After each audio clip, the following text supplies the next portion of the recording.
أعوذ بالله من الشيطان الرجيم. بسم الله الرحمن الرحيم.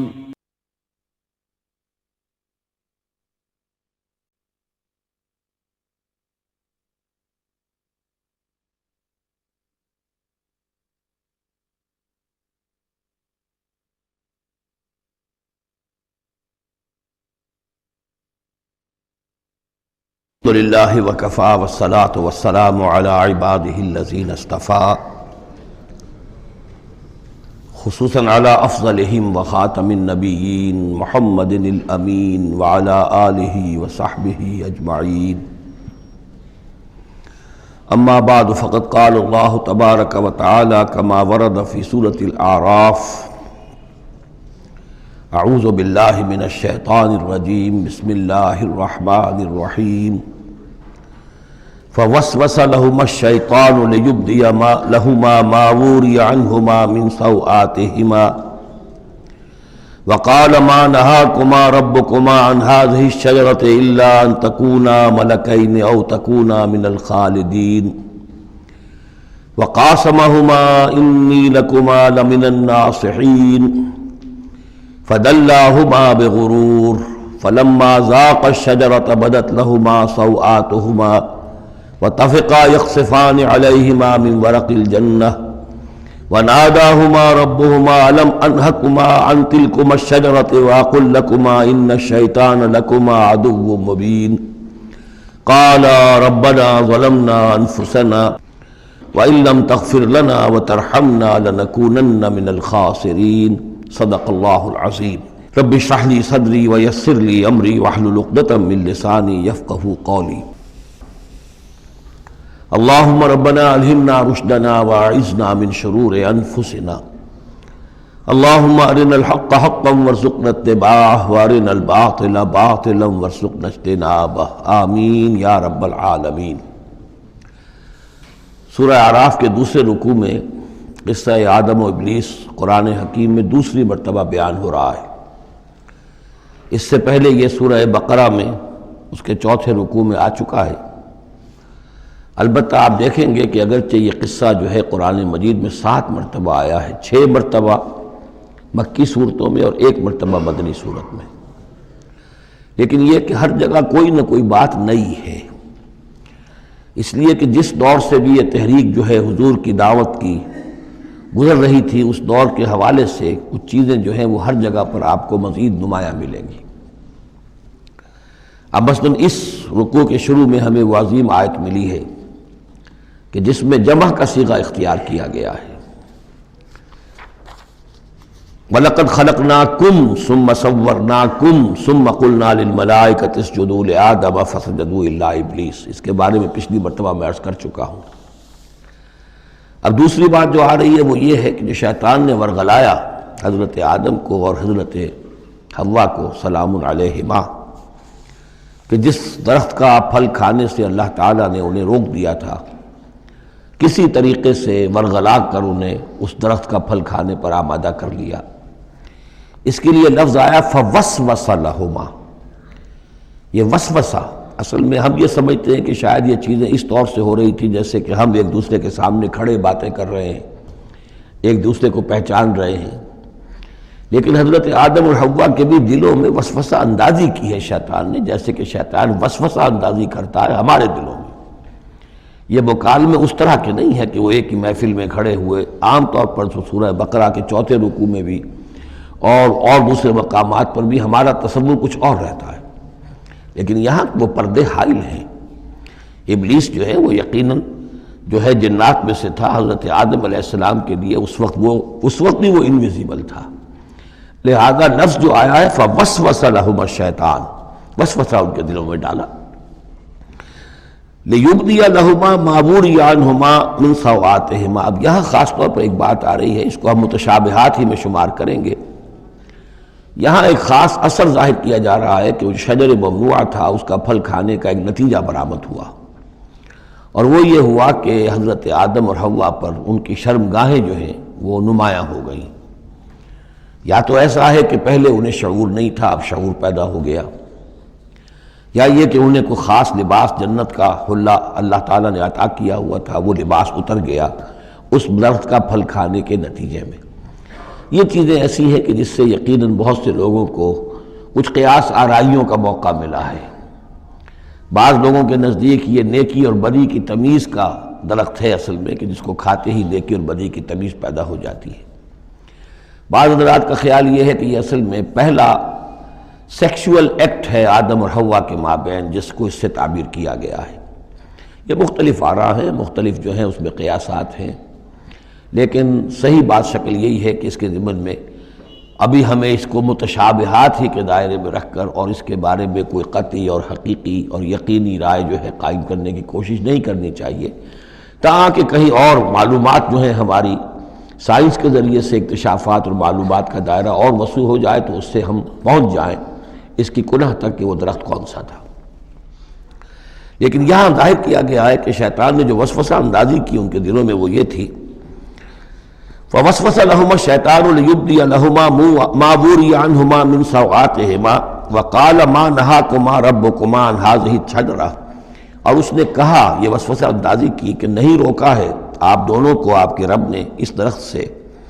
اِلَّا أَن تَكُونَا مَلَكَيْنِ، مگر یہ کہ کہیں آپ نہ ہو جائیں فرشتے نہ بن جائیں، او تکونا من الخالدین، یا ہو جائیں آپ ہمیشہ ہمیش رہنے والے۔ اب اس میں سیدھی سی بات یہ ہے کہ فرشتوں کو تو جھکایا گیا حضرت آدم کے سامنے، تو فرشتہ بن جانا کون سی بہت بڑی بات تھی، لیکن یہ ہے کہ انسان بسا اوقات اپنی اصل حقیقت کو، اصل مقام کو بھول جاتا ہے، نسیان ہو جاتا ہے، اور یہ بات گویا کہ شیطان کے وسوسہ اندازی سے ان کے ذہن میں پیدا ہوئی، یا یہ کہ آپ ہمیشہ ہمیش رہیں اور آپ پر موت طاری نہ ہو۔ وَقَاسَمَهُمَا إِنِّي لَكُمَا لَمِنَ النَّاصِحِينَ، اور انہوں نے قسمیں کھا کھا کر اس نے یقین دلایا میں آپ کے لیے بہت یعنی مخلص ہوں، اور جو رائے دے رہا ہوں وہ بہت صحیح ہے۔ فَدَلَّاهُمَا بِغُرُورٍ، تو دھوکہ دے کر انہیں، جس کو ہم کہتے ہیں مائل کر ہی لیا، شیشے میں اتار ہی لیا۔ فَلَمَّا ذَاقَا الشَّجَرَةَ، تو جب ان دونوں نے چکھ لیا اس درخت کے پھل کو، بَدَتْ لَهُمَا سَوْآتُهُمَا، ظاہر ہو گئی ان پر ان کی شرمگاہیں، وَاتَّفِقَا يَخْصِفَانِ عَلَيْهِمَا مِنْ وَرَقِ الْجَنَّةِ، اور وہ اب لگے درخت کے جو جنت کے پتوں کو گانٹھ کر اپنے لیے لباس بنانے کے لیے، تفقا یخصفان، گانٹھنے لگے، جوڑنے لگے، کہ جو جنت کے پتے تھے ان کو سی کر آپس میں اپنی سطر جو ہے سطر پوشی کریں اور اپنی شرمگاہوں کو ڈھانپیں۔ وَنَادَاهُمَا رَبُّهُمَا، اور اب پکارا انہیں ان کے پروردگار نے، الم انہکما، کیا میں نے منع نہیں کیا تھا تمہیں، ان تلکما الشجرۃ، اس درخت سے، وَأَقُلْ لَكُمَا، اور میں نے کیا کہا نہیں تھا تم سے، ان الشیطان لکما عدو مبین، کہ شیطان تم دونوں کے لیے بڑا کھلا دشمن ہے۔ قَالَا رَبَّنَا ظَلَمْنَا أَنفُسَنَا، تو ان دونوں نے کہا کہ اے رب ہمارے، ہم نے اپنے اوپر ظلم کیا، زیادتی کی، ہم اپنی غلطی کا اعتراف کرتے ہیں۔ وَإِن لَّمْ تَغْفِرْ لَنَا وَتَرْحَمْنَا لَنَكُونَنَّ مِنَ الْخَاسِرِينَ، اور اگر تو نے ہمیں معاف نہ فرما دیا اور ہم پر رحم نہ فرمایا تو ہم تو تباہ ہونے والوں میں ہو جائیں گے۔ یہاں ایک بات اور نوٹ کر لیجئے، ایک تو یہ کہ یہاں کہیں بھی ایسا اشارہ نہیں ہے کہ ابلیس نے یہ وسوسہ ابتداءً حضرت حوا کے دل میں کیا۔ عام طور پر ہمارے ہاں جو کہانیاں مشہور ہیں وہ یہ ہے کہ حوا جو ہے ذریعہ بنی ہے حضرت آدم کو بھی گمراہ کرنے کا، وہ اشارہ نہ سورہ بقرہ میں اس کا ہے نہ یہاں ہے، بلکہ جمع کوئی جو تثنیہ کا صیغہ ہے مسلسل چل رہا ہے، ان دونوں کے لیے معاملہ ہے، بیک وقت ہے۔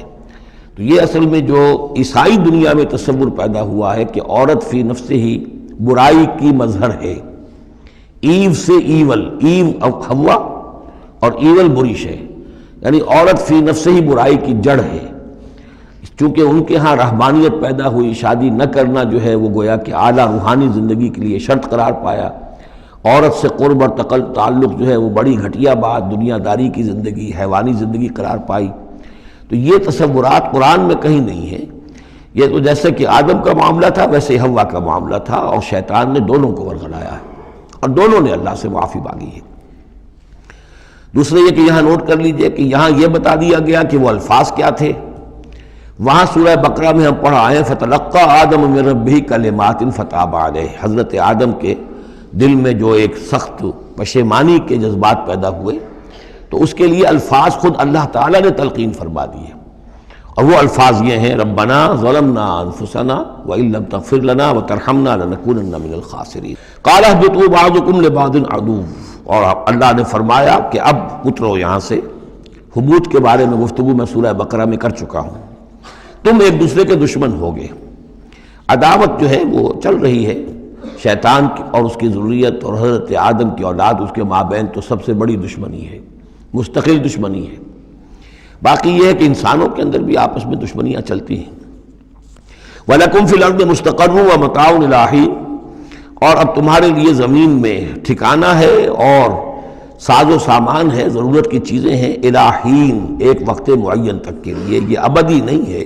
ہمیشہ کے لیے نہیں ہے، ایک خاص وقت تک کے لیے اب تمہیں وہاں رہنا بسنا ہے، اور وہاں رہنے بسنے کے لیے جو ضروری چیزیں ہیں وہاں فراہم کر دی گئی ہیں۔ قال فیہا تحیون وفیہا تموتون ومنہا تخرجون، ساتھ یہ بھی فرما دیا کہ اب اسی زمین میں تم رہو گے اور اسی میں تم مر کر داخل ہو جاؤ گے، فیہا تموتون، اسی میں مرو گے، ومنہا تخرجون، اور اسی میں سے تمہیں دوبارہ نکال لیا جائے گا بعث بعد الموت۔ یا بنی آدم قد انزلنا علیکم لباسا یواری سوآتکم وریشا، اب یہاں ایک جو یعنی ایک راہبانہ تصور ہی، الٹا قسم کا راہبانہ تصور جو ہے یوں سمجھیے کہ پیدا ہو گیا تھا عرب کے لوگوں میں بھی۔ وہ سمجھتے تھے جیسے آج بھی دنیا میں نیوڈسٹ سوسائٹیز جو ہیں وہ کہتے ہیں لباس ایک تکلف ہے، خام خواہ ہے، جب انسان کو اللہ نے پیدا کیا تو کوئی لباس نہیں ہوتا، پھر حیوانات کا کوئی لباس نہیں ہے، یہ خام خواہ ایک تکلف ہے انسان نے جو اپنے لیے اختیار کر لیا ہے۔ عرب میں یہ رواج پڑ گیا تھا کہ مادر زاد برہنہ ہو کر مرد اور عورتیں طواف کرتے تھے خانہ کعبہ کا، اور یہ گویا کہ بڑا اونچا کام تھا، گویا کہ ہر تکلف سے، یعنی بہرحال اب بھی ہم طواف کرتے ہیں تو صرف 2 چادریں ہوتی ہیں، انہوں نے کہا کہ وہ چادروں کا تکلف بھی کیا کرنا ہے، بس جیسا بھی اللہ نے پیدا کیا ہے مادر ذات برہنہ مرد اور عورتیں جو ہیں وہ طواف کرتے تھے، اور اس کو بڑا نیکی کا کام سمجھتے تھے، بہت یوں سمجھیے کہ اپنی یعنی سیلف انہیلیشن یا اپنی نفی ذات جو ہے اس کا بہت بڑا مظہرہ تھا۔ اب اس کی یہاں تردید ہو رہی ہے۔ یا بنی آدم، آدم کی اولاد، قد انزلنا علیکم لباسا، ہم نے تم پر لباس اتارا ہے، یواری سوآتکم، جو تمہارے شرمگاہوں کو ڈھانپتا ہے، وریشا، اور تمہارے لیے آرائش کا سبب بنتا ہے، زیبائش اور آرائش کا، لباس التقوی ذالک خیر، اور اس سے اوپر پھر ایک اور لباس ہے، اور وہ لباس ہے تقوی کا لباس، ظاہر ہے کہ وہ سب سے بہتر ہے۔ اگر تقوی کا لباس نہیں ہے تو بسا اوقات اور انسان لباس پہن کے بھی ننگا ہوتا ہے، اتنا تنگ لباس کہ اس میں جسم کے سارے نشیب و فراز ظاہر ہو رہے ہوں، یا اتنا باریک لباس عورتوں کا کہ جس میں وہ جسم اندر سے جھلک رہا ہو، تو وہ لباس پہنے ہوئے بھی، جیسے کہ حضور نے فرمایا اللہ تعالیٰ لعنت فرمائے ان عورتوں پر جو لباس پہن کر بھی ننگی رہتی ہیں۔ تو لباس التقوی ذالک خیر، ایک اور اضافی جو ہے وہ تقوی کا ہے، شرم ہو، حیا ہو، تقوی ہو۔ ذالک من آیات اللہ لعلہم یذکرون، یہ اللہ تعالیٰ کی آیات میں سے ہے تاکہ یہ لوگ نصیحت اخذ کریں۔ یا بنی آدم لا یفتننکم الشیطان، اے بنی آدم دیکھو تمہیں شیطان اب نہ بچلانے پائے، نہ دھوکہ دینے پائے، نہ فتنے میں ڈالنے پائے، کما اخرج ابویکم من الجنہ، جیسے کہ تمہارے دونوں ماں باپ جد امجد اور اماں حوا کو اس نے نکلوا دیا تھا، کما اخرج ابویکم من الجنت، جنت سے، ینزع عنہما لباسہما، اور وہ ان سے اتروا لیا تھا اس نے ان کا لباس جنت کا، لیریہما سوآتہما، تاکہ دکھائے انہیں، ان پر عیاں کر دے ان کی شرمگاہیں۔ انہ یراکم ہوا وقبیلہ من حیث لا ترونہم، ایک بات جان لو کہ وہ یعنی ابلیس خود، چونکہ اسے بھی چھوٹ ملی ہوئی ہے قیامت تک کے لیے، وہ مسلسل زندہ ہے، اور قبیلہ اور اس کی قوم، اس کی ذریت اور اس کے جو ایجنٹ ہیں جنات میں سے، چونکہ وہ انویزیبل ہیں تو وہ تمہیں دیکھتے ہیں، تاکتے ہیں تمہیں، تم پر داؤ لگاتے ہیں، یراکم ہوا وقبیلہ من حیث لا ترونہم، جہاں سے تم انہیں نہیں دیکھ سکتے۔ انا جعلنا الشیاطین اولیاء للذین لا یؤمنون، ہم نے تو شیاطین کو ان لوگوں کا دوست بنا دیا جو ایمان نہیں لاتے، جو ایمان نہیں رکھتے، ایمان نہیں لاتے، تو شیطان جو ہے جیسے گندگی جو ہے اس کے اوپر مکھی آئے گی، ایسے ہی جہاں اللہ کا ذکر نہیں ہے، اللہ کا ایمان نہیں ہے، خانہ خالی را دیو می گیرت، تو وہاں یہ شیاطین جن جو ہیں آ کر اڈا جمائیں گے۔ وَإِذَا فَعَلُوا فَاحِشَةً، اور جب یہ ایک بے حیائی کا کام کرتے ہیں، یعنی ننگے عریاں طواف، قالوا وجدنا علیہ آباءنا، کہتے ہیں ہم نے پایا اپنے آباء و اجداد کو یہی کچھ کرتے ہوئے، واللہ امرنا بہا، اور جب ہمارے آباء و اجداد یہ کرتے تھے تو یقیناً اللہ ہی نے ہمیں اس کا حکم دیا ہوگا۔ یہ گویا کہ ان کے نزدیک سرکمسٹانشل ایویڈنس تھا کہ جب ایک ریت چلی آ رہی ہے، ایک رسم چلی آ رہی ہے تو یقیناً اللہ ہی نے کہا ہوگا۔ قل ان اللہ لا یامر بالفحشاء، نبی ان سے کہہ دیجئے اللہ تعالیٰ بے حیائی کا حکم نہیں دیتا۔ اتقولون علی اللہ ما لا تعلمون، تو کیا تم اللہ کی طرف منسوب کر رہے ہو، یعنی جھوٹ جڑ کر اور جھوٹ گھڑ کر اس کو جڑ رہے ہو اللہ کی جناب میں، جس کا کہ تمہیں کوئی علم حاصل نہیں ہے۔ قل امر ربی بالقسط، کہہ دیجئے نبی کہ میرے رب نے تو حکم دیا ہے انصاف کا، عدل کا، توازن کا۔ وَأَقِيمُوا وُجُوهَكُمْ عِنْدَ كُلِّ مَسْجِدٍ، اور اپنے رخ سیدھے کر لیا کرو ہر نماز کے وقت۔ مسجد جو ہے یہ اس میں ظرف ہے، اور ظرف زمان بھی ظرف مکان بھی۔ مسجد سجدے کی جگہ بھی مسجد ہے، اور سجدے کا وقت جو ہے ظرف زمان وہ بھی مسجد ہے۔ وَادْعُوهُ مُخْلِصِينَ لَهُ الدِّينَ، اور اس کو پکارا کرو، اس سے دعا کیا کرو، لیکن اس کے لیے اپنی اطاعت کو خالص کرتے ہوئے، یعنی اللہ تعالیٰ سے دعا کرنے کی ایک شرط ہے، اس کی اطاعت کو اپنے اوپر لازم کرو۔ جیسے کہ سورہ بقرہ میں ہم جہاں روزے اور رمضان کے احکام اور حکمتوں کا بیان ہوا ہے، اس میں فرمایا گیا وَإِذَا سَأَلَكَ عِبَادِي عَنِّي فَإِنِّي قَرِيبٌ أُجِيبُ دَعْوَةَ الدَّاعِ إِذَا دَعَانِ فَلْيَسْتَجِيبُوا لِي، میں تو ہر ایک پکارنے والے کی پکار سنتا ہوں، اس کی دعا کو قبول کرتا ہوں، لیکن اسے بھی چاہیے کہ میرا کہنا مانے، اور یہ کہنا ماننا جو جزوی نہیں ہوگا۔ ادخلوا فی السلم کافہ، داخل ہونا ہے تو پورے پورے ہونا ہے۔ تو فرمایا کہ مخلصین لہ الدین، اپنی اطاعت کو اس کے لیے خالص کرتے ہوئے، یعنی اس کی اطاعت کے دائرے کے اندر تو اور اطاعتیں ہو سکتی ہیں۔ والدین کا حکم آپ مان لیجئے جس میں کہ اللہ کی معصیت نہ ہو، اساتذہ کا حکم، حکام کا حکم جس میں اللہ تعالیٰ کے کسی حکم کی نفی نہ ہو رہی ہو، وہ ساری اطاعتیں اپنی جگہ پر ہوں گی، لیکن لا طاعۃ لمخلوق فی معصیت الخالق، مخلوق میں سے کسی کی اطاعت نہیں کی جائے گی جس میں خالق کی معصیت لازم آ رہی ہو۔ وَادْعُوهُ مُخْلِصِينَ لَهُ الدِّينَ كَمَا بَدَأَكُمْ تَعُودُونَ، جیسے اس نے تمہیں پہلے پیدا کیا تھا اسی طرح تمہارا اعادہ ہو جائے گا، تم دوبارہ بھی پیدا ہو جاؤ گے۔ فَرِيقًا هَدَىٰ، ایک گروہ وہ ہے کہ جس کو اللہ نے ہدایت دے دی ہے، وَفَرِيقًا حَقَّ عَلَيْهِمُ الضَّلَالَةُ، اور ایک گروہ وہ ہے کہ جس کے اوپر گمراہی مسلط ہو چکی ہے، جس کے حق میں گمراہی ثابت ہو چکی ہے، یعنی ان کی روش کی وجہ سے، ان کی ضد، ان کی ہٹ دھرمی، ان کے تعصب، ان کے حسد، ان کے تکبر کی وجہ سے اب وہ مستحق ہو چکے ہیں۔ حق علیہم الضلالہ انہم اتخذوا الشیاطین اولیاء، اور یہ اس لیے کہ انہوں نے شیطانوں کو اپنا رفیق اور ساتھی بنایا من دون اللہ، اللہ کو چھوڑ کر، وَيَحْسَبُونَ أَنَّهُمْ مُهْتَدُونَ، اور سمجھتے یہ ہیں کہ ہم بہت ہدایت پر ہیں، سیدھے راہ پر ہیں۔ یا بنی آدم خذوا زینتکم عند کل مسجد، دوبارہ پھر اے آدم کی اولاد اپنی زینت لے لیا کرو۔ خذوا زینتکم، یعنی لباس جو ہے جس کو کہا گیا ریشہ تمہارے لیے آرائش ہے، یہ تمہاری لیے زینت ہے، اللہ نے اتارا ہے اپنی آرائش کا سامان، اور یہ کہ نماز کے لیے جب انسان آئے تو اچھا لباس پہن کر آئے۔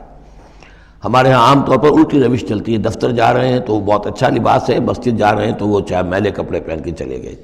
لیکن یہاں اللہ تعالیٰ فرما رہا ہے یہ نہیں، میرے پاس آتے ہو، میرے دربار میں آتے ہو تو اچھا لباس پہن کر آؤ۔ یا بنی آدم خذوا زینتکم عند کل مسجد وکلوا واشربوا ولا تسرفوا، اور کھاؤ پیو اور اسراف نہ کرو۔ جو کچھ چیزیں ہم نے بنائی ہیں وہ بہرحال اس لیے بنائی ہیں کہ بنی آدم جو ہے ان کی خوراک کے کام آئیں، جو اچھی چیزیں ہیں۔ انہ لا یحب المسرفین، ہاں وہ اسراف کرنے والوں کو پسند نہیں کرتا، ضائع کرنا، ضرورت سے زیادہ خرچ کرنا، یہ چیزیں جو ہیں یہ اللہ تعالیٰ کو پسند نہیں ہیں۔ اب یہاں پھر اسی رہبانیت کی نفی ہو رہی ہے کہ جس میں سمجھا یہ جاتا ہے کہ اچھا کھانا پینا ہی برا ہے، کاہے کو پہنا جائے، بہت موٹا جھوٹا ہی کھانا چاہیے۔ اچھے کھانے پینے کا مطلب تو یہ کہ نفس پرستی ہو رہی ہے۔ اچھا پہننا جو ہے کیا ضروری ہے، موٹا جھوٹا پہن کے گزارا ہو جائے گا۔ اس معاملے میں سمجھ لیجئے کہ دو حالات میں صورت مختلف ہو جاتی ہے۔ اگر تو دین اللہ کا مغلوب ہے تو پہلا فرض آپ کا یہ ہے کہ اللہ کے دین کے غلبے کی جد و جہد کریں، بیشتر وقت بیشتر صلاحیتیں اس میں لگائیں۔ ظاہر بات ہے اچھا کھا ہی نہیں سکتے، اچھا پہن ہی نہیں سکتے، یہ اس کا منطقی نتیجہ ہو جائے گا۔ یہ اس لیے نہیں کہ رہبانیت کی وجہ سے نہیں کر رہے، اس وجہ سے کہ ممکن ہی نہیں۔ آپ اپنے اسی وقت کو لگائیں گے زیادہ کمائی کے لیے، محنت کریں گے دنیا کے لیے، زیادہ کمائیں گے تو اچھا کھائیں گے، اچھا پہنیں گے۔ آپ نے تو اپنا وقت جو ہے وہ لگا دیا ہے اللہ کے دین کے لیے،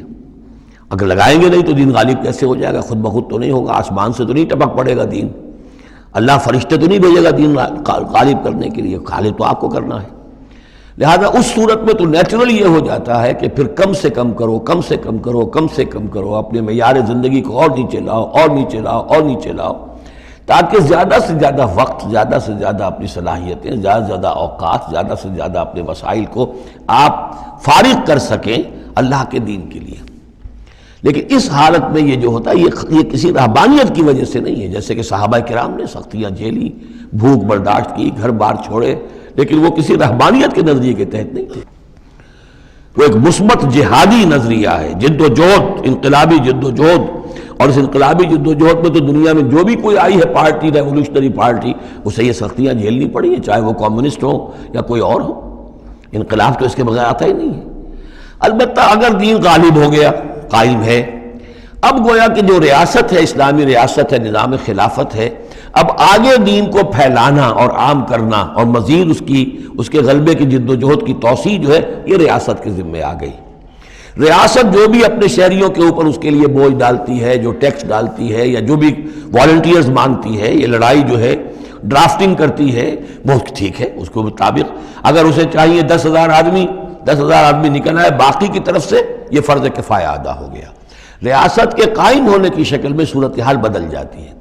اب آپ اپنے گھر میں رہے، جو وقت آپ کے پاس ہے آپ اچھا کمائیں، اچھا کھائیں، اچھا پہنیں، کوئی حرج نہیں۔ آپ اپنے بچوں کو بھی اچھا کھلائیں، حلال سے کمائیں، اچھا کھلائیں۔ کوئی اسی طریقے سے کوئی آپ کو علمی کوئی آپ کا پرسوٹس ہیں، ایکیڈیمک پرسوٹس ہیں، ان میں لگے، یا یہ کہ اگر آپ نوافل میں لگنا چاہتے ہیں نفل پڑھیں اور اس کے ترقی جو ہے، اپنی روحانی ترقی جو ہے وہ تقرب بالنوافل کے ذریعے سے کرتے چلے جائیں۔ تو یہ تینوں راستے جو ہیں انسان کے لیے کھلے ہوں گے۔ کب؟ جبکہ دین غالب ہو۔ اس بنیادی بات کو بھی لوگوں نے سمجھا ہے، اس لیے وہ رہتے ہیں کنفیوژن میں۔ صاحب اولاد کا بھی حق ہے، صاحب بیویوں کا بھی حق ہے، اس کا بھی حق تو سب کا ہے، لیکن یہ کہ وہ جو صحابہ کرام کو یاد نہیں تھا کہ ان کے بھی حقوق ہیں، یا ان کا دین اور تھا، ہمارا دین اور ہے؟ کیا حضور کو پتہ نہیں تھا کہ میری ازواج مطہرات کے بھی دین ہے، ان کا بھی کیا بھی حق ہے؟ انہوں نے ذرا اپنے نفقے کے اندر اضافے کا مطالبہ کیا تو گویا کہ ایلا کا معاملہ کر لیا، گویا کہ طلاق کی دھمکی دے دی۔ یہ کیوں ہوا؟ کیا ان کے جو خاندان والے تھے ان کا حق نہیں تھا؟ ان کو وہ چھوڑ کر آ گئے مکے میں اور بھیڑیوں کے حوالے کر کے آ گئے، گویا کہ قریش کے سرداروں کے حوالے ان کے رحم و کرم پر چھوڑ کر آ گئے نا مدینے، جن کو ہجرت کا حکم ملا ہے۔ یہ ساری چیزیں دین میں، یہ ہے دو شکلیں مختلف۔ ایک ہے دین مغلوب ہے تو پہلا فرض ہے یہ کہ دین کو غالب کرنے کی جد و جہد کرو، ایک جماعتی زندگی کے اندر منسلک ہو کر تن من دھن، ان صلاتی و نسکی و مایایا و مماتی للہ رب العالمین، کم سے کم نکالو اپنے لیے، کم سے کم۔ اب ظاہر بات ہے اس میں تو پھر کم سے کم پر ہی گزارا کرنا ہوگا، صرف سبسسٹنس لیول جس کو کہا جائے، اپنے آپ کو برقرار رکھنے کے لیے، تاکہ جسم اور جان کا رشتہ تعلق جو ہے برقرار رہے، کام کر سکے آدمی۔ ہاں جب دین غالب ہو جائے اب مسئلہ بالکل مختلف ہو گیا ہے، اب ریاست ہے اور ریاست نے اپنی فوجیں بھی رکھی ہوئی ہیں، جو بھی ذرائع ہیں، ہاں جب بھی ضرورت ہوگی وہ شہریوں کو بلائے گی، اس وقت حاضر ہونا فرض ہو جائے گا۔ لیکن ورنہ عام حالات میں ریاست اس فرائض کو ادا کر رہی ہے، مزید توسیع دعوت دین کی اور غلبہ دین کی وہ ریاست کے ذمہ ہے، اسلامی ریاست ہے، نظام خلافت ہے۔ اب آپ جو ہے انڈیویجولز کی حیثیت سے اپنے کاروبار میں لگ جائیں، یا کوئی شخص اپنی روحانی ترقی میں لگ جائے، کوئی شخص یہ کہ دولت زیادہ سے زیادہ کمائے اور وہ اس کو ثواب کے کاموں میں صرف کرے، کوئی شخص جو ہے کسی سائنس میں، کسی اور شعبے میں اسے علمی دلچسپی ہو جائے، تحقیق کے کاموں میں، سارے راستے کھلے ہوں گے۔ اس صورت میں اچھا کھانا، اچھا پہننا کوئی حرام شے نہیں، تو جبکہ رہبانیت اس حالت میں بھی اس کے لیے کوئی گنجائش نہیں چھوڑتی، تو یہاں اس کی نفی کی جا رہی ہے، اس رہبانیت کے نظریے کی۔ قل من حرم زینت اللہ التی اخرج لعبادہ، کہیے ان سے پوچھئے کس نے حرام کی ہے وہ زینت جو اللہ نے نکالی ہے اپنے بندوں کے لیے، والطیبات من الرزق، اور کس نے حرام کیے ہیں پاکیزہ کھانے کی چیزیں۔ قل ہی للذین آمنوا فی الحیات الدنیا، کہہ دیجئے یہ تمام چیزیں دنیا کی زندگی میں بھی اللہ تعالیٰ نے تو اہل ایمان ہی کے لیے بنائی ہیں، خالصتاً یوم القیامہ، ہاں دنیا میں وہ کفار کو بھی دے رہا ہے، تم بھی کھا پی لو برت لو یہاں پہ جو کچھ کرنا ہے، اس لیے کہ آخرت میں تمہارا کوئی حصہ نہیں ہے، البتہ آخرت میں جا کر یہ تمام اچھی چیزیں خالصتاً یوم القیامہ، قیامت کے دن تو یہ خالصتاً جو ہے اللہ کے اہل ایمان بندوں کے لیے ہو جائیں گی، پھر کافر کو کوئی شے نہیں ملے گی۔ کذالک نفصل الآیات، اس طرح ہم اپنی آیات کی وضاحت کرتے ہیں لقوم یعلمون، ان لوگوں کے لیے جو علم رکھتے ہو یا جو علم حقیقی حاصل کرنا چاہیں۔ قل انما حرم ربی الفواحش ما ظہر منہا وما بطن، کہہ دیجئے کہ میرے رب نے تو حرام قرار دیا ہے بے حیائی کی باتوں کو، خواہ وہ اعلانیہ ہوں اور خواہ چھپی ہوئی ہوں، بے حیائی خواہ چھپی ہوئی ہوں، وہ بھی اللہ تعالیٰ کو پسند نہیں ہے، وہ بھی حرام ہے۔ والاسم، اور گناہ کو حرام کیا ہے، والبغی، اور ناحق زیادتی کرنا کسی دوسرے پر بغیر الحق، وان تشرکوا باللہ ما لم ينزل بہ سلطانہ، اور اس کو حرام ٹھہرایا ہے کہ تم اللہ کے ساتھ شریک ٹھہراؤ کسی ایسی چیز کو جس کے لیے اس نے کوئی سند نہیں اتاری ہے، وان تقولوا علی اللہ ما لا تعلمون، اور حرام قرار دیا اس بات کو کہ تم اللہ کی طرف منسوب کرو وہ چیزیں کہ جو تم نہیں جانتے، جس کے لیے تمہارے پاس کوئی علم نہیں ہے۔ وَلِكُلِّ أُمَّةٍ أَجَلٌ، ہر قوم کے لیے، ہر امت کے لیے ایک وقت معین ہے، یعنی جب بھی کبھی کوئی رسول ہم بھیجتے رہے ہیں تو ایک مدت ہوتی ہے، اس وقت تک اس کو مہلت ہوتی ہے قوم کو کہ وہ رسول کی دعوت سے استفادہ کر لے اور اپنے دلوں کو، اپنے باطن کو منور کر لے، صحیح راستے پر آ جائے، اس سے پہلے عذاب نہیں آئے گا۔ خواہ یہ کہ اہل ایمان تو چاہیں جو جھٹپٹ عذاب آئے، اس لیے کہ بہرحال مسلمان اہل ایمان وہ بھی انسان ہوتے تھے، چکی کے دو پاٹوں کے درمیان پس رہے تھے تو کبھی کبھی خیال آ جاتا تھا کہ اب اللہ تعالیٰ کیوں انہیں اتنی ڈھیل دے رہا ہے، یا ابو جہل کو اتنی ڈھیل کیوں دے دی ہے کہ اس نے حضرت سمیہ رضی اللہ تعالیٰ عنہ کے ساتھ یہ سلوک کیا، ابو جہل کو کیوں اتنی ڈھیل دے دی ہے کہ اس نے حضرت یاسر کو شہید کر دیا رضی اللہ تعالیٰ عنہ۔ لیکن یہ خیال تمہارا اپنی جگہ ہے، ہماری حکمت اپنی ہے۔ ہماری حکمت کیا ہے کہ جب رسول ہم نے بھیجا اس قوم کے لیے ایک اجل معین کر دی، اس اجل سے پہلے عذاب آئے گا نہیں، ہاں جب وہ اجل آ جائے گی پھر وہ رکے گا نہیں، اس کے اندر اندر معاملہ انہیں طے کرنا ہے، ادھر یا ادھر۔ وَلِكُلِّ أُمَّةٍ أَجَلٌ، یہ ہم پڑھ چکے سورہ نام میں کہ اگر میرے پاس ہوتی وہ شے، میرے اختیار میں ہوتی کہ جو تم جلدی مچا رہے ہو، تو کبھی کا میرا اور تمہارے درمیان قصہ جو ہے چکایا جا چکا ہوتا۔ فَإِذَا جَاءَ أَجَلُهُمْ، لیکن جب ان کی اجل آ جائے گی، لَا يَسْتَأْخِرُونَ سَاعَةً وَلَا يَسْتَقْدِمُونَ، نہ تو وہ اس کو مؤخر کر سکیں گے ایک گھڑی بھی، اور نہ ہی اس سے کھسک سکیں گے، سرک سکیں گے آگے کی طرف۔ یا بنی آدم اما یاتینکم رسل، اب یہ وہی آیت آ گئی جو سورہ بقرہ میں بھی آئی تھی، فاما یاتینکم منی ھدی فمن تبع ھدایا فلا خوف علیہم ولا هم یحزنون والذین کفروا وکذبوا بآیاتنا اولئک اصحاب النار هم فیہا خالدون۔ یا بنی آدم اما یاتینکم رسل منکم، اے بنی آدم جب بھی تمہارے پاس آئیں گے رسول تم ہی میں سے ہوں گے، تم میں سے تمہاری قوم کے لوگ ہوں گے، یقصون علیکم آیاتی، جو تمہیں میری آیات سنائیں گے، فمن اتقی واصلح، تو جو بھی تقوی کی روش اختیار کرے گا اور اصلاح کر لے گا اور نیکی کی روش اختیار کرے گا، فلا خوف علیہم ولا هم یحزنون، ان کے لیے نہ کوئی خوف ہوگا اور نہ وہ کسی حزن سے دوچار ہوں گے۔ والذین کذبوا بآیاتنا واستکبروا عنہا، اور جو ہماری آیات کو جھٹلائیں گے اور تکبر کی بنا پر انہیں رد کر دیں گے، استکبروا عنہا، استکبار کی بنیاد پر، تکبر کی بنیاد پر رد کر دیں گے، اولئک اصحاب النار هم فیہا خالدون، وہ جہنمی ہوں گے اور رہیں گے ہمیشہ ہمیش۔ فمن اظلم ممن افترى علی اللہ کذبا وکذب بآیاتہ، پھر وہ اس شخص سے بڑھ کر ظالم اور کون ہوگا جو اللہ کی طرف کوئی غلط بات منسوب کرے، افتراء کرے اللہ کی طرف، اور یا اللہ کی آیات کو جھٹلائے، یہ دونوں ہم وزن ہیں۔ اولئک ینالہم نصیبہم من الکتاب، ان کو جو بھی دنیا میں رزق وغیرہ کا معاملہ ہے وہ تو ان کو مل جائے گا، یہاں دنیا میں تو ہم نے یہ سورہ بنی اسرائیل میں مضمون آئے گا، اب کوئی شخص کفر کرے اللہ فوراً اس کی روزی روک لے اور ایک دن کے اندر اندر وہ یہ بھوک سے مر جائے، ایسا نہیں ہے۔ جو ہم نے یہاں پہ ان کے لیے لکھا ہوا ہے جو رزق ہے اس دنیا کے اندر وہ تو انہیں ملتا رہے گا، وہ رکتا نہیں ہے، انہیں اپنے اس نصیب میں سے حصہ مل جائے گا۔ حتیٰ اذا جاءتہم رسلنا، ہاں پھر جب ہمارے فرشتادے، ہمارے بھیجے ہوئے فرشتے ان کے پاس آ جائیں گے، یتوفونہم، ان کو قبض کرنے کے لیے، قالوا این ما کنتم تدعون من دون اللہ، تو وہ کہیں گے کہاں ہیں وہ جن کو آپ پکارا کرتے تھے اللہ کے سوا، جن کو ڈنڈوت کرتے تھے اور جن کے سامنے متھے ٹیکتے تھے اور جن سے دعائیں کرتے تھے اور گڑ گڑاتے تھے۔ قالوا ضلوا عنا، وہ کہیں گے وہ سب گم ہو گئے، ہوا ہو گئے، ہم سے سب جاتے رہے، ضلوا عنا وشہدوا علی انفسہم انہم کانوا کافرین، اور وہ خود اپنے خلاف یہ گواہی دیں گے کہ واقعتاً ہم تھے ناشکرے، ہم نے کفر کی روش اختیار کی۔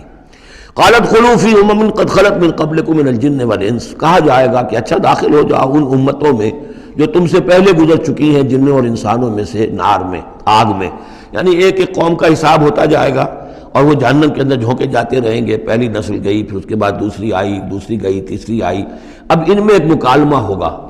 ظاہر بات ہے جو پہلے گئے تھے وہ تھے بزرگ، بڑے تھے، لیڈر تھے، یا یہ کہ وہ پچھلی نسل تھی جنہوں نے بدعات شروع کی تھیں، خرافات کا آغاز کیا تھا۔ یہ بعد میں آنے والے ان پر لعنت کریں گے کہ تم نے ہمیں مروایا، تمہاری وجہ سے ہم بھی برباد ہو کر یہاں آئے ہیں، تو تمہیں دوہرا عذاب ملنا چاہیے۔ لیکن یہ کہ وہاں وہ کہیں گے کہ نہیں، ہم جیسے ہم گمراہ تھے ویسے انہوں نے تمہیں گمراہ کیا، تو یہ مکالمہ ہوگا۔ اور یہ نوٹ کر لیجئے، یہ جو میں نے عرض کیا تھا کہ اس سورہ مبارکہ میں ایام اللہ جو ہے یہ اس کا مین تھیم ہے۔ تو ایام اللہ کو یوں سمجھیے کہ ایک تو انسانی تخلیق کے اعتبار سے، ایک تو وہ ازل ہے جبکہ آدم کی تخلیق ہوئی، قصہ آدم و ابلیس ہوا، یہاں سے تو ہمارا وہ وقت جو ہے وہ شروع ہوتا ہے، اور جنت اور دوزخ میں پہنچ کر گویا کہ وہ ایک دور ختم ہوتا ہے، وہ آخری بات ہے۔ یہ ہے انتہا اور ابتدا۔ اس کے مابین ہے کہ جو انبیاء آئے، رسول آئے، ان کی داستانیں ہیں، ان کے حالات ہیں، ان کے واقعات ہیں، قوم نوح اور قوم ہود اور قوم صالح۔ تو یہ یہاں پر ایسا کیا گیا کہ پہلے وہ تخلیق کا مرحلہ آدم کا، اور وہ قصہ آدم و ابلیس آ گیا اول۔ اب جو جہنم کا اور جنت کا تذکرہ آ رہا ہے اور ان کی آپس کی گفتگویں ہوں گی، اور کچھ لوگ ایسے بھی ہوں گے نہ جو جہنم میں ابھی گئے ہوں گے، نہ جنت میں داخلہ ملا ہوگا، درمیان میں کہیں ہوں گے، صاحب آراف ہوں گے، اصحاب آراف، تو ان کا مکالمہ آ رہا ہے۔ یہ دونوں بگننگ اور اینڈ دکھا کر اور پھر سلسلہ شروع ہوگا انبیاء کرام اور رسولوں کے حالات کا۔ قالت خلوا فی امم قد خلت من قبلکم، داخل ہو جاؤ انہی قوموں میں، انہی نسلوں میں جو تم سے پہلے داخل ہو چکی ہیں، من الجن والانس فی النار، جنات بھی اور انسان بھی آگ میں۔ کلما دخلت امت لعنت اختہا، جب بھی کوئی امت داخل ہوگی تو وہ دوسری امت کو لعنت کرے گی، حتی اذا ادارکوا فیہا جمیعا، اور جب وہ سب کے سب اس میں گر چکیں گی، تمام کی تمام نسلیں اور امتیں، قالت اخراہم لاولاہم، تو بعد میں آنے والی کہے گی پہلی نسل سے، ربنا ہؤلاء اضلونا، اے اللہ ان بدبختوں نے ہمیں گمراہ کیا تھا۔ دنیا میں تو کہتے تھے کہ ہمارے آباء و اجداد ہیں، ہمارے اسلاف ہیں، ان کی ریتیں ہیں، ان کی روایتیں ہیں، ان کی چیزیں ہیں، کیسے چھیڑ دیں۔ لیکن یہاں پر کیا ہوگا، ربنا ہؤلاء اضلونا، ان لوگوں نے ہمیں برباد کیا، انہوں نے ہمیں گمراہ کیا، فآتہم عذابا ضعفا من النار، تو انہیں تو دگنا عذاب دے آگ میں سے۔ قال لکل ضعف، اللہ فرمائے گا نہیں، سب کے لیے دگنا ہے، جیسے یہ نے تم کو گمراہ کر کے آئے تھے، تم بھی اپنے بعد والوں کو گمراہ کر کے آئے ہو۔ تو یہ تو گویا کہ سلسلہ چل رہا ہے، تو اس لیے یہ کہ وہ تو ہر ایک کو سوچنا چاہیے تھا کہ اپنی عقل سے کام لیتا، ہم نے تمہیں عقل دی تھی، شعور دیا تھا، کیوں تم تقلید اعمیٰ کے اندر مبتلا رہے؟ آباء و اجداد کی تقلید ہو رہی ہے، اپنے لیڈروں کی تقلید ہو رہی ہے، تو یہ تقلید اعمیٰ کے لیے تمہیں میں نے آنکھیں دی تھی، تمہیں کان دیے تھے، تمہیں میں نے عقل دی تھی، تمہیں نیکی اور بدی کا شعور دیا تھا، ہر شخص جو ہے وہ ذمہ دار ہے۔ قال لکل ضعف، اللہ فرمائے گا سب کے لیے دوہرا ہے، ولکن لا تعلمون، لیکن تمہیں اس کا علم نہیں ہے۔ وقالت اولاہم لاخراہم، اب وہ کہیں گے پچھلے جو ہیں، جو پہلے والے تھے، بعد میں آنے والوں کو، فما کان علیکم علینا من فضل، دیکھو نا، نہیں نا تمہیں کوئی، ہم پر کوئی فضیلت حاصل نہیں ہو سکی، تم نے خام خواہ ہم پر لعنت کی، لیکن اس سے کیا حاصل تمہیں کیا ہوا؟ ما کان لکم علینا من فضل فذوقوا العذاب بما کنتم تکسبون، اور اب چکھو مذاق عذاب کا اپنی کرتوتوں کے باعث۔ ان الذین کذبوا بآیاتنا واستکبروا عنہا، یقیناً وہ لوگ جنہوں نے ہماری آیات کو جھٹلایا اور استکبار پھر عنہا، اور بر بنائے تکبر ان کو رد کیا، اعراض کیا ان سے تکبر کی بنیاد پر، لا تفتح لهم ابواب السماء، ان کے لیے آسمان کے دروازے کبھی نہیں کھولے جائیں گے۔ یہ کچھ اشارات ہیں قرآن مجید میں جس سے معلوم ہوتا ہے کہ جہنم اسی زمین پر ہوگی،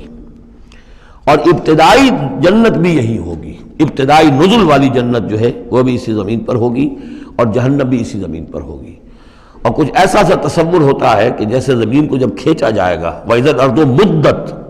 زمین کو جب کھینچا جائے گا تو جیسے ربڑ کی کرمچ کی کوئی گیند ہو، اس کو کھینچیں تو آپ کو معلوم ہے کہ جو جہاں سے وہ زیادہ موٹی ہے وہ پچک جائے گی، جب وہ پچکے گی تو اس کے اندر جو لاوا ہے، اس وقت بھی زمین کے پیٹ میں بھرا ہوا ہے وہ لاوا، وہ ظاہر ہو جائے گا، اور وہ جہنم ہوگی۔ واللہ عالم، یہ کچھ اندازے ہوتے ہیں بعض اشارات سے، اس لیے کہ فیصلہ جو ہے میدان حشر یہی ہے۔ احادیث میں میدان عرفات جو ہے اسی کو کھول دیا جائے گا، وسیع کر دیا جائے گا، اور اسی یہیں پر حشر ہونا ہے۔ وَجَاءَ رَبُّكَ وَالْمَلَكُ صَفًّا صَفًّا، اور پروردگار بھی شان اجلال کے ساتھ نزول فرمائیں گے اور فرشتے آئیں گے فوج در فوج، اور یہیں پر حساب کتاب ہوگا۔ ابتدائی مہمان نوازی بھی جو ہے وہ یہی ہوگی، لیکن پھر یہ کہ اہل جنت اپنے مراتب کے اعتبار سے اور اوپر کی جنتوں میں چڑھتے چلے جائیں گے۔ لیکن ظاہر بات ہے یہ لوگ جو ہیں یہ یہی کہ یہ رہ جائیں گے، لا تفتح لهم ابواب السماء، ان کے لیے آسمان کے دروازے کھولے ہی نہیں جائیں گے، ولا يدخلون الجنت، اور وہ جنت میں داخل نہیں ہوں گے، حتی یلج الجمل فی سم الخیاط، یہاں تک کہ اونٹ گزر جائے، گھس جائے سوئی کے ناکے میں۔ اسے کہتے ہیں تعلیق بالمحال، نہ یہ ممکن ہے کہ سوئی کا ناکہ اتنا بڑا ہو جائے کہ اونٹ گزر جائے، یا اونٹ اتنا چھوٹا ہو جائے کہ سوئی کے ناکے میں داخل ہو جائے، نہ ان کفار کے جنت میں داخل ہونے کا کوئی امکان ہے۔ اور یہ بات بھی نوٹ کیجئے کہ یہی بات اصل میں حضرت عیسیٰ علیہ السلام نے تنقید جو انہوں نے کی تھی کہ ایک دولت مند شخص ان کے پاس آیا، جیسے ہمارے ہاں بھی ہوتے ہیں جو لوگ دیندار ہیں، سیٹھ ہیں، اور وہ دین کے کام بھی کرتے ہیں، تو انہوں نے کہا کہ بتائیے آپ کی تعلیم کیا؟ ان کا نماز پڑھو، روزہ رکھو، کل نماز روزہ میں کرتا ہوں۔ اچھا اپنے غریبوں کے اپنے مال میں سے دو، یہ کرو وہ کرو، یہ بھی میں کرتا ہوں، آپ بتائیے اور کیا ہے؟ پھر آخر میں فرمایا حضرت مسیح نے، اچھا اپنی صلیب اٹھاؤ اور میرے ساتھ چلو۔ یعنی یہ کہ اب وہ ہے وہ جد و جہد حق و باطل کی کشاکش، یہ نیکی کے کام کرنا، دھندوں میں لگے رہنا، اور اپنے ساتھ کچھ نہ کچھ نیکی کا کام ہے، کچھ پن ہے، کچھ خیرات ہے، کچھ ثواب کے کام ہے، کوئی نماز ہے، روزہ ہے، یہ تو آسان ہے، لیکن یہ کہ اس کشاکش حق و باطل جو ہے اس میں لگنا، کہ جس میں پھر اندیشہ ہو کہ پھانسی بھی آ سکتی ہے، اندیشہ ہو جان بھی جا سکتی ہے، تکلیف بھی آ سکتی ہے۔ تو جب انہوں نے کہا کہ اچھا ٹھیک ہے، پھر جب تم نے یہ ساری منزلیں طے کر لی تو وہ آخری منزل ہے، اپنی صلیب اٹھاؤ میرے ساتھ آ جاؤ۔ تو اس شخص کا چہرہ لٹک گیا اور وہ چلا گیا۔ تو حضرت مسیح نے فرمایا کہ اونٹ کا سوئی کے ناکے میں سے گزرنا ممکن ہے، لیکن کسی دولت مند شخص کا اللہ کی بادشاہت میں داخل ہونا ممکن نہیں ہے۔ بہرحال میں اس وقت اسے کسی دلیل کے طور پہ پیش نہیں کر رہا ہوں، لیکن میں نے صرف یہ کہ یہی جو ہے محاورہ جو قرآن مجید میں یہاں آیا ہے، حتیٰ یلج الجمل فی سم الخیاط، یہی ہے کہ جو حضرت عیسیٰ علیہ السلام نے استعمال کیا۔ وَكَذَلِكَ نَجْزِي الْمُجْرِمِينَ، اور اسی طرح ہم بدلہ دیتے ہیں مجرموں کو۔ لَهُم مِّن جَهَنَّمَ مِہَادٌ، ان کے لیے جہنم ہی کا ہوگا بچھونا، وَمِن فَوْقِهِمْ غَوَاشٍ، اور اسی کا اوڑھنا ہوگا، لحاف بھی اسی کا ہے، آگ کا اور اس کے گدے بھی۔ وَكَذَلِكَ نَجْزِي الظَّالِمِينَ، اور اسی طرح ہم ظالموں کو بدلہ دیں گے۔ وَالَّذِينَ آمَنُوا وَعَمِلُوا الصَّالِحَاتِ، اور وہ لوگ جو ایمان لائے اور جنہوں نے نیک عمل کیے، لَا نُكَلِّفُ نَفْسًا إِلَّا وُسْعَهَا، پھر آ گئی وہی بات، ہم کسی کو ذمہ دار نہیں ٹھہرائیں گے کسی جان کو مگر اس کی وسعت کے مطابق۔ محاسبہ ہوگا انڈیویجول، ہم نے کیا کیا کچھ اسے دیا تھا اس کے حساب سے ہم اس سے حساب لیں گے۔ اولئک اصحاب الجنہ، وہ ہوں گے جنت والے، ہم فیہا خالدون، اور اس میں رہیں گے ہمیشہ ہمیشہ۔ وَنَزَعْنَا مَا فِي صُدُورِهِم مِّن غِلٍّ، اور ہم نکال دیں گے جو کچھ ان کے سینوں میں ہوگا ایک دوسرے کی طرف سے کوئی میل، یعنی اہل ایمان بھی انسان ہوتے ہیں، شکوے شکایتیں ہو جاتی ہیں، دینی جماعتوں میں بھی کبھی کسی معمور کو امیر سے شکایت ہو گئی، کسی امیر کو معمور سے شکایت ہو گئی، کسی ایک رفیق کو دوسرے رفیق سے شکایت ہو، انسان ہے۔ اور یہ معاملہ جو ہے ایسا بھی ہوتا ہے، زائل بھی ہو جاتے ہیں، کچھ ایسی شکوے شکایتیں ہوتی ہیں کہ باقی رہتی ہیں، ختم نہیں ہوتی ہیں، ان کے اثرات جو ہیں وہ جذبات کچھ ایسے مجروح ہو جاتے ہیں کسی طریقے سے زائل نہیں ہوتے۔ لیکن فرمایا گیا ہے کئی مقامات پر یہ کہ اللہ تعالیٰ اہل جنت کو جنت میں داخل کرنے سے پہلے جو بھی اہل ایمان میں سے کسی کے لیے ان کے دل میں کوئی کدورت ہوگی، کوئی میل ہوگا، وہ نکال دے گا، تاکہ اب جنت میں داخل ہونے والے سب سررن اخوانن علی سرر متقابلین، بالکل بھائیوں کی طریقے سے صاف دل ہو کر ایک دوسرے کے سامنے رو در رو ہو کر بیٹھیں گے، اور ان کے اندر کوئی غل نہیں رہے گا۔ یہی دعا بھی ہے جو ہمیں تلقین کی گئی ہے، اللہم اغفر لنا ولاخواننا الذین سبقونا بالایمان ولا تجعل فی قلوبنا غلا للذین آمنوا ربنا انک رؤوف رحیم۔ پروردگار اہل ایمان میں سے کسی کے لیے بھی ہمارے دل میں غل اور میل یا کدورت یہ باقی نہ رہنے دے، تو اپنے فضل و کرم سے دھو دے۔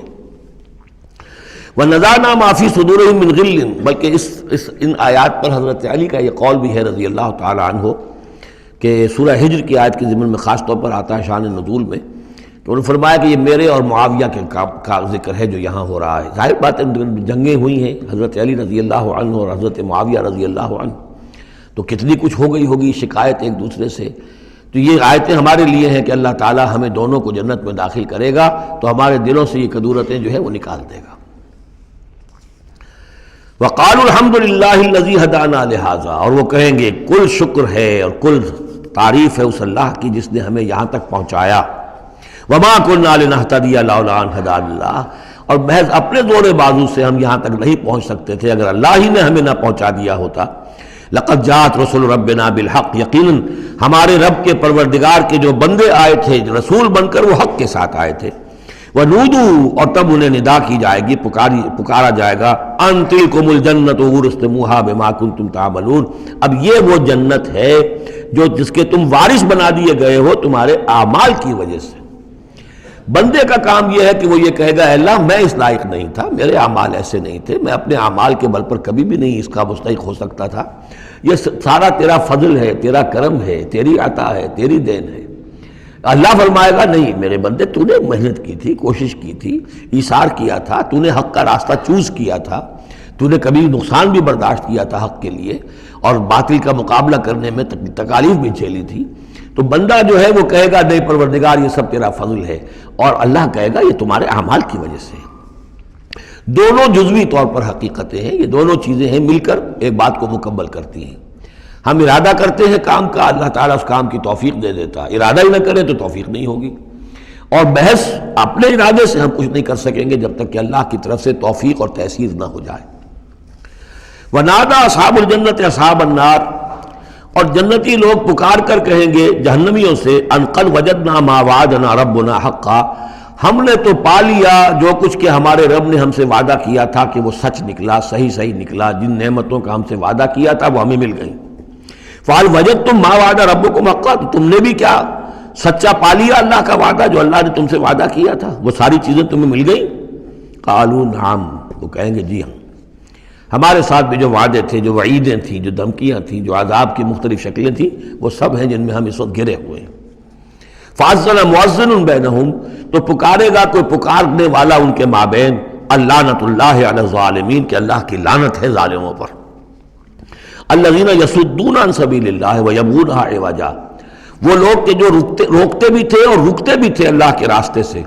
اور اس راستے میں کجی نکالتے تھے کہ اگر دیکھ لیا کسی شخص کے بارے میں کہ اس کا رجحان ہو گیا ہے کہ وہ محمد صلی اللہ علیہ وسلم کی باتیں توجہ سے سننے لگا ہے، تو اس کو ورگلانے کے درپے ہو جانا، اس کے لیے طرح طرح کی جو ہے پریشانیاں پیدا کرنا۔ وہم بالآخرۃ کافرون، اور یہ لوگ کافرت کے منکر تھے۔ وبینہما حجاب، اب یہ گفتگو تو ہو رہی ہوگی جنت اور دوزخ والوں کے مابین، ان دونوں کے مابین ایک پردہ ہوگا، ایک فصیل حائل ہوگی۔ یہ نقشہ جو ہے زیادہ کلیئرلی سورہ حدید میں کھینچا گیا ہے، وَضُرِبَ بَيْنَهُمْ بِسُورٍ لَهُ بَابٌ، بینہما حجاب، فصیل ہوگی، ادھر جنت ہے ادھر دوزخ ہے۔ وعلی الاعراف رجال، اور عرف کہتے ہیں جو فصیلوں کے اوپر بنی ہوتی ہیں، جھروکے سے بنے ہوتے ہیں، جہاں سے کہ جھانک کر دیکھتے ہیں، تو اس طرح آپ نے فصیلوں کے اوپر دیکھے ہوں گے، وہ تو اعراف ہوں گے۔ رجال یعرفون کلا بسیماہم، وہ لوگ ہوں گے جو سب کو پہچانتے ہوں گے، جہنمیوں کو بھی پہچانتے ہوں گے اور دوزخیوں کو بھی پہچانتے ہوں گے، اس لیے کہ یہ کون ہوں گے؟ یہ بین کے لوگ تھے جن میں کچھ نیکی بھی تھی، بدی بھی تھی، نہ یکسو ہوئے تھے ادھر نہ یکسو ہوئے تھے ادھر، تو کچھ نیکیاں کچھ بدیاں انہوں نے جمع کر لی تھیں، اور ان کے اعمال جو ہے وہ برابر ہو گئے، بدی اور نیکی کے اعمال جو ہے وہ برابر ہو گئے، تو اس حوالے سے ان کو ابھی درمیان میں روک لیا گیا ہے کہ نہ وہ جہنم میں جھونکے گئے نہ جنت میں داخل ہوئے۔ اور یہ وہ لوگ ہیں، ظاہر بات ہے کہ جو پھر جب بین کے لوگ تھے کچھ تو پہچانتے تھے ادھر سے کفار کو بھی ادھر سے اہل ایمان کو بھی، تو یعرفون کلا بسیماہم، وہ سب جانتے تھے پہچانتے تھے، ان کو بھی جو جنت میں ہے ان کو بھی جو دوزخ میں ہے۔ ونادوا اصحاب الجنت، اب وہ پکاریں گے جنت والوں کو، ان سلام علیکم، سلام ہو آپ پر، سلامتی ہے آپ پر، لم يدخلوها، وہ اس میں ابھی داخل نہیں ہوئے، وہم یطمعون، اور اس کی بڑی طمع ہوگی کاش کہ اللہ ہمیں بھی جلدی سے داخل کر دے۔ وَإِذَا صُرِفَتْ أَبْصَارُهُمْ تِلْقَاءَ أَصْحَابِ النَّارِ، اور جب ان کے ذرا چہرے جو ہے پھیر دیے جائیں گے، ان کی نگاہیں جو ہیں وہ ادھر پھیر دی جائیں گی کہ ذرا جہنمیوں کو بھی مشاہدہ کر لو۔ وَإِذَا صُرِفَتْ أَبْصَارُهُمْ تِلْقَاءَ أَصْحَابِ النَّارِ قَالُوا رَبَّنَا لَا تَجْعَلْنَا مَعَ الْقَوْمِ الظَّالِمِينَ۔ اس وقت وہ کہیں گے پروردگار ہمیں ان ظالموں کے ساتھ شامل نہ کر دیجو، کیونکہ ابھی بین بین ہے، بین الخوف والرجا، تو انہیں امید بھی ہے، یطمعون بھی ہے، لیکن اندیشہ بھی ہے، تو یہ کہ بیچ میں چونکہ لٹکے ہوئے ہیں اس لیے ادھر دیکھتے ہیں تو انہیں سلام کرتے ہیں، اور یہ کہ دل میں ان کے امنگیں جاگ جاتی ہیں، تمنائیں جاگ جاتی ہیں کہ اللہ ہمیں بھی ان کے ساتھ شامل کر دے، اور ادھر دیکھتے ہیں تو کہتے ہیں ربنا لا تجعلنا مع القوم الظالمین۔ ونادى اصحاب الاعراف رجالا يعرفونهم بسیماہم، اور اب یہ اہل جہنم میں سے ان لوگوں کو جنہیں یہ پہچانتے ہوں گے ان کے چہروں سے، ان کی نشانیوں سے، ان کو پکاریں گے قالوا ما اغنى عنكم جمعكم وما كنتم تستكبرون، کچھ کام نہ آیا تمہاری جمعیت، تمہارے پرے، تمہاری فوجیں، تمہارے حاشیہ نشین، یہ کہاں گئے؟ اور جو کچھ تم تکبر کیا کرتے تھے، اکرتے تھے، اے ابو جہل کیا بنا تیرا، اور اے ولید بن مغیرہ تیرا کیا ہوا؟ اہؤلاء الذین اقسمتم لا ینالهم اللہ برحمتہ، کیا وہ لوگ اب جنت والوں میں وہاں پہ آپ کو فقراء بھی نظر آئیں گے، وہاں بلال بھی نظر آئے گا، وہاں صہیب رومی بھی ہوں گے، وہاں یاسر بھی ہوں گے، یہ لوگ تھے نا جن کے بارے میں تم کہتے تھے ان کو کیسے اللہ تعالیٰ کسی رحمت سے نواز سکتا ہے، یہ تو ہمارے کمی کاری گھٹیا طبقے کے لوگ ہیں، اللہ نے ہمیں دولت دی ہے، حیثیت دی ہے، وجاہت دی ہے، ہمیں طاقت دی ہے، عزت دی ہے، یہ جو لوگ ہیں گرے پڑے ان کو اللہ تعالیٰ کیسے نواز دے گا؟ تو وہ کہیں گے اس وقت ان کا جو رنج اور غم ہے اس کو بڑھانے کے لیے اہؤلاء الذین اقسمتم لا ینالهم اللہ برحمتہ وادخلوا الجنۃ لا خوف علیکم ولا انتم تحزنون، ان سے تو کہہ دیا گیا داخل ہو جاؤ جنت کے اندر، نہ تم پر کوئی خوف ہے اور نہ تم کسی حزن سے دوچار ہوگے۔ ونادى اصحاب النار اصحاب الجنہ، اور اب پکاریں گے جہنم والے جنت والوں کو ان افیضوا علینا من الماء، کہ کچھ تو بہا دو ہماری طرف پانی جو اللہ نے تمہیں دے رکھا ہے، او مما رزقکم اللہ، اور جو کچھ اللہ نے تمہیں رزق دیا ہے کچھ وہاں سے ہماری طرف بھی، اے خاصہ برندان چمن کچھ تو ادھر بھی، مما رزقکم اللہ، قالوا ان اللہ حرمہما علی الکافرین، وہ جواب دیں گے اہل جنت کہ شاید ہم تو دینا بھی چاہتے، ہماری شرافت سے تو یہ بعید تھا کہ ہم کوڑا جواب تمہیں دے دیتے، لیکن کیا کریں اللہ نے حرام کر دی ہے یہ چیزیں کافروں پر، ہمارے ہاتھ بندھے ہوئے ہیں، ہم یہ نعمتیں اب تمہاری طرف نہیں بھیج سکتے۔ ان اللہ حرمہما علی الکافرین، انہیں حرام کر دیا ہے اس پانی کو بھی اور یہ جو بھی ہمیں رزق اللہ نے نوازا ہے۔ الذین اتخذوا دینہم لہوا ولعبا، وہ لوگ کہ جنہوں نے اپنے دین کو کھیل کود بنا لیا ہے، تماشا اور دل بہلانے کا اور ہنسی اور ٹھٹا بنا دیا ہے، وغرتہم الحیات الدنیا، اور انہیں دنیا کی زندگی نے دھوکے میں مبتلا کر دیا ہے۔ فَالْيَوْمَ نَنْسَاهُمْ كَمَا نَسُوا لِقَاءَ يَوْمِهِمْ هَذَا، تو آج کے دن ہم بھی انہیں نظر انداز کر دیں گے۔ یہ نسیان ایک تو ہوتا ہے بھول جانا، اور ایک ہوتا ہے جان بوجھ کے نظر انداز کر دینا، یہ بھی نسی کے معنی میں یہ عربی زبان میں موجود ہے۔ الیوم ننسا، آج ہم بھی انہیں بھلا دیں گے، کیا مطلب بھلا دیں گے؟ یعنی نظر انداز کر دیں گے۔ کما نسوا لقاء یومہم ھذا، جیسے کہ انہوں نے آج کے اس دن کی ملاقات کو بھلائے رکھا تھا یا نظر انداز کر دیا تھا۔ وما کانوا بآیاتنا یجحدون، اور وہ جو ہماری آیات کا انکار کرتے رہے تھے۔ وَلَقَدْ جِئْنَاهُمْ بِكِتَابٍ، اور ہم تو ان کے پاس لے آئے تھے ایک کتاب، فَصَّلْنَاهُ عَلَىٰ عِلْمٍ، جس کی ہم نے پوری تفصیل بیان کر دی تھی علم کے ساتھ، ہدی ورحمۃ لقوم یؤمنون، اور وہ ہدایت بھی تھی اور رحمت بھی تھی ان لوگوں کے لیے جو ایمان لانے والے تھے۔ هل ينظرون الا تاویلہ، یہ کس چیز کا انتظار کر رہے ہیں؟ یعنی آیات عذاب جو قرآن مجید میں آ رہی ہیں ان کے عملی ظہور کا انتظار کر رہے ہیں، یہ انتظار کر رہے ہیں کہ واقعتاً یہ سیلاب کا بند جو ہے وہ ٹوٹ ہی جائے، اور واقعتاً ان کے اوپر جو سیلاب کا دھارا ہے عذاب کا وہ آ جائے۔ هل ينظرون الا تاویلہ، اس انجام کی فکر کر رہے ہیں، اس کا انتظار کر رہے ہیں۔ یوم یاتی تاویلہ، جس دن کہ اس کا مصداق ظاہر ہو جائے گا۔ یقول الذین نسوہ من قبل، تو کہیں گے وہی لوگ جنہوں نے اسے بھلا دیا تھا پہلے، نظر انداز کر دیا تھا، قد جاءت رسل ربنا بالحق، اس وقت وہ کہیں گے کہ یقیناً ہمارے پروردگار کے جو رسول آئے تھے، پیغامبر آئے تھے، وہ حق کے ساتھ آئے تھے۔ فہل لنا من شفعاء، تو ہے کوئی ہمارے لیے سفارش کرنے والے؟ ہل لنا من شفعاء فیشفعوا لنا، کہ وہ ہمارے لیے شفاعت کریں، سفارش کریں۔ اور نردو، یا یہ کوئی ایسی شکل پیدا کر دیں کہ ہمیں لوٹا دیا جائے، ہمیں دوبارہ دنیا میں بھیج دیا جائے، فنعمل غیر الذی کنا نعمل، تاکہ پھر ہم عمل کریں اس کے برعکس کے جو ہم کرتے رہے تھے۔ قد خسروا انفسهم، نہیں اب اس کا کوئی امکان نہیں، اب تو وہ اپنے آپ کو ہلاک کر چکے، برباد ہو چکے، وضل عنہم ما كانوا یفترون، اور جو افتراء وہ کرتے رہے تھے وہ ان کے ہاتھوں سے گم ہو گیا، ہاتھوں کے طوطے اڑ گئے۔ ان ربکم اللہ الذی خلق السماوات والارض فی ستۃ ایام، جان لو تمہارا پروردگار وہ اللہ ہے جس نے پیدا کیے آسمان اور زمین 6 دنوں میں، ثم استوى علی العرش، پھر متمکن ہوا ہے عرش پر۔ اب یہ عرش بھی جیسا کہ میں عرض کر چکا ہوں یہ بھی آیات متشابہات میں سے ہے، اس کی کوئی حقیقت بھی ہو سکتی ہے کہ کوئی واقعتاً مجسم کوئی شے ہو، کوئی چیز ہو فی الواقع کسی جگہ پر ہو، اور یہ بھی ہو سکتا ہے کہ اس سے مراد محض استعارہ ہو، واللہ عالم۔ عالم غیب کی یہ ساری خبریں جو ہیں، یہ میں نے جیسا کہ عرض کیا یہ مستقل طور پر یہ تو آیات متشابہات ہی میں رہیں گی، یہ تو عالم آخرت میں داخل ہونے کے بعد ہی اس کے حقائق منکشف ہوں گے۔ البتہ جو سائنٹیفک فنومینا وغیرہ ہیں ان کے بارے میں تدریجاً بعض آیات متشابہات جو ہیں وہ اب محکمات کی شکل اختیار کر چکی ہیں، بعد اور کر لیں گی، واللہ عالم۔ یغشی اللیل النہار،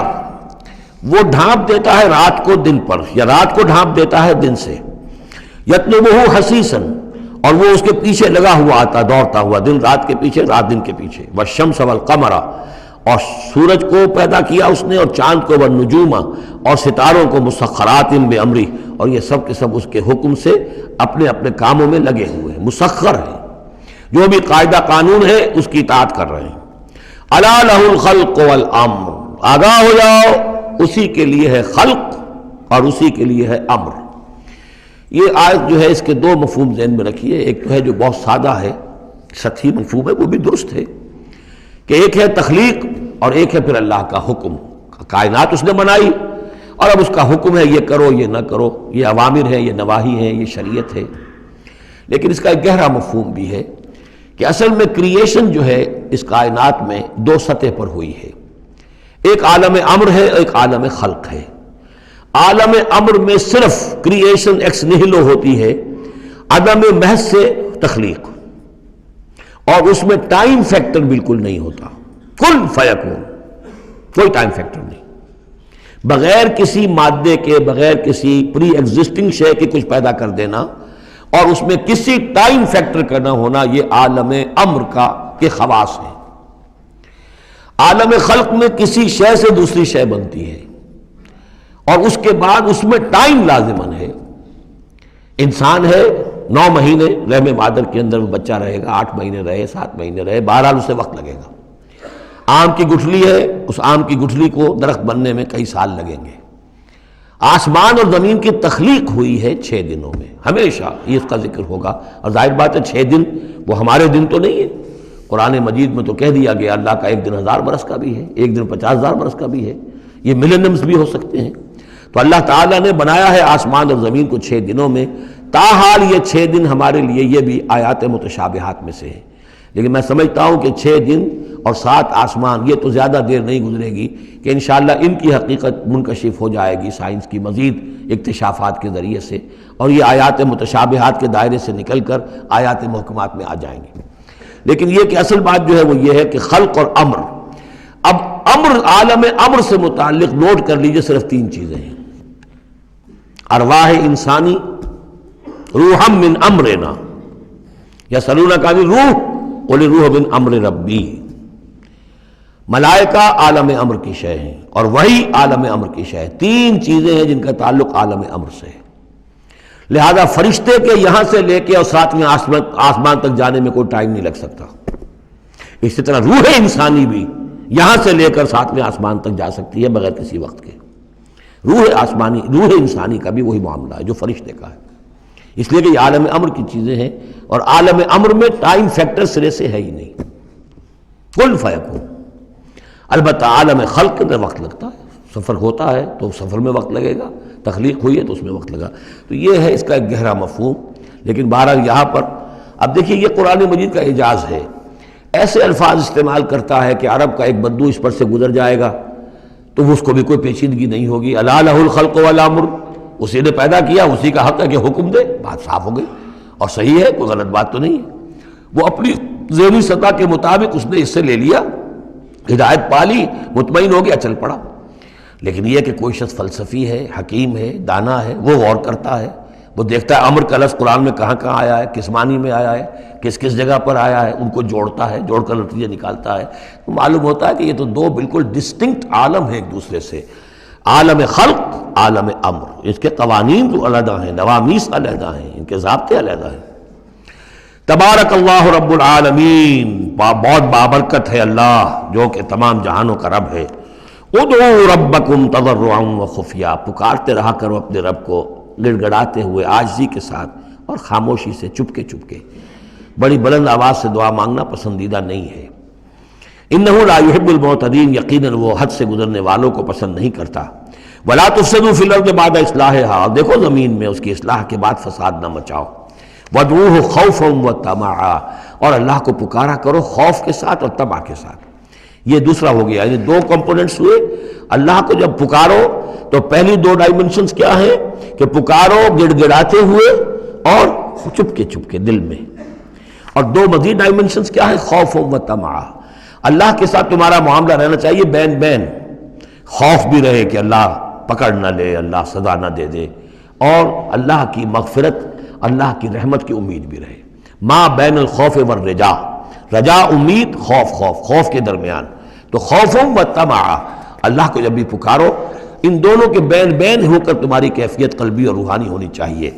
ان رحمت اللہ قریب من المحسنین، یقیناً اللہ تعالیٰ کی رحمت جو ہے وہ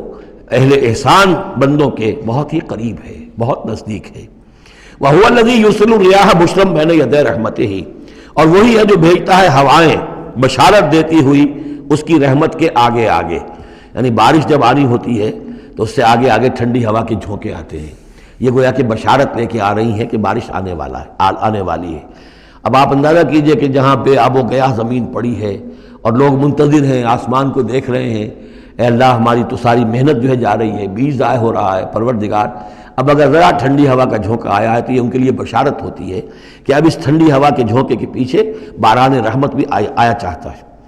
یرسل الریاح بشرا بین یدی رحمتہ حتی اذا اقلت سحابا ثقالا، یہاں تک کہ جب وہ ہوائیں اٹھا لاتی ہیں بڑے بڑے بھاری اور بادل، اب یہ بادلوں میں کتنے کتنے ٹن پانی ہوتا ہوگا جو آ رہا ہے زمین پر گرتا ہے، اس کا کوئی حساب کتاب کیا جائے کتنے بھاری بادل ہیں یہ، لیکن یہ ہوائیں ان کو لیے پھر رہی ہیں، روئی کے گالوں کی طرح اڑائے پھر رہی ہیں۔ سقناہ لبلد میت، تو ہم اس کو ہانک دیتے ہیں اس پانی کو ایک مردہ زمین کی طرف، بے آب و گیاہ وادی کی طرف۔ فانزلنا بہ الماء، ہم ان بادلوں کو ہانک دیتے ہیں، وہ ہوائیں جو ہیں ہانک کر لے جاتی ہیں ایک ایسی زمین کی طرف کہ جو مردہ ہے، بے آب و گیاہ ہے۔ فانزلنا بہ الماء، پھر ہم اس پر پانی برساتے ہیں۔ فاخرجنا بہ من کل الثمرات، اور پھر ہم اس سے زمین میں سے ہر طرح کے میوے نکال دیتے ہیں۔ اور کچھ نہیں تو گھاس ہی ہو گئی، چراگاہی ہو گئی، اور اگر آپ نے کچھ بیج ڈالے ہوئے تھے یا یہ کہ بیج پڑے ہوئے تھے کسی باغ کے اندر، اوپر سے گر گر کے اس کے پھلوں میں سے وہ خود بخود پھوٹیں گے، اور وہ جو اللہ تعالیٰ کی طرف سے جو ہے وہ زمین کے اپنے خزانے نکال دے گی۔ کذالک نخرج الموتیٰ، اور یہ ہے اصل جو تشبیہ دی گئی، اسی طرح ہم مردوں کو نکال لائیں گے زمین سے۔ یعنی زمین مردہ ہوتی ہے، کوئی اس کے اندر زندگی کے آثار نہیں ہوتے، کہیں کوئی وہ جو ہے کوئی بھی آپ دیکھیں کوئی ہریاول نہیں کوئی، بلکہ وہاں پہ بسا اوقات تو ایسی ویرانی ہوتی ہے کہ کوئی آپ کو چیونٹے بھی نظر نہیں آتے، کوئی حشرات الارض نظر نہیں آتے، کوئی پرندے بھی آس پاس نظر نہیں آتے، کچھ نہیں، کوئی زندگی کے آثار نہیں۔ بارش ہوتی ہے، اس کے بعد یہ کہ اب آپ کو دیکھتے ہیں چلت پھرت ہے، ایک دم جو ہے زمین جو ہے اس نے بھی ہریاول ہرا جو ہے وہ گہنا پہن لیا ہے، اس کے ہرے ہرے کپڑے سمجھیے کہ وہ دلہن جو ہے آراستہ ہو گئی ہے، اور پھر اب چرند پرند بھی آ گئے ہیں، زندگی، مگر اب زندگی ہی زندگی ہے معجزاً ساقی۔ تو اسی طریقے سے یہ زمین کے اندر پڑے ہوئے مردے جو ہوں گے یہ بھی گویا کہ بیج کے مانندے جو زمین میں پڑے ہوئے ہیں، ہمارا حکم آئے گا اور یہ پھوٹ کر نکل آئیں گے۔ کذالک نخرج الموتیٰ لعلکم تذکرون، تاکہ تم نصیحت اخذ کرو۔ والبلد الطیب یخرج نباتہ باذن ربہ، اور جو اچھی زمین ہوتی ہے زرخیز، وہ اپنے رب کے حکم سے اپنا سبزہ نکالتی ہے، اس میں سے نکلتی ہے پیداوار۔ والذی خبث، اور زمین ایسی بھی ہوتی ہے کہ جس میں رویدگی ہے ہی نہیں، زرخیزی ہے ہی نہیں، جو خراب زمین ہے لا یخرج الا نکدا، وہ کچھ نہیں نکالتی مگر کوئی ناقص سی چیز نکال دے گی، جھاڑ جھکاڑ کچھ ہو جائیں گے۔ یہ نکھد لفظ جو پنجابی میں سرائکی میں استعمال کرتے ہیں، یہی اسی لفظ کی نکدہ، بڑی ردی شے، بڑی گھٹیا شے۔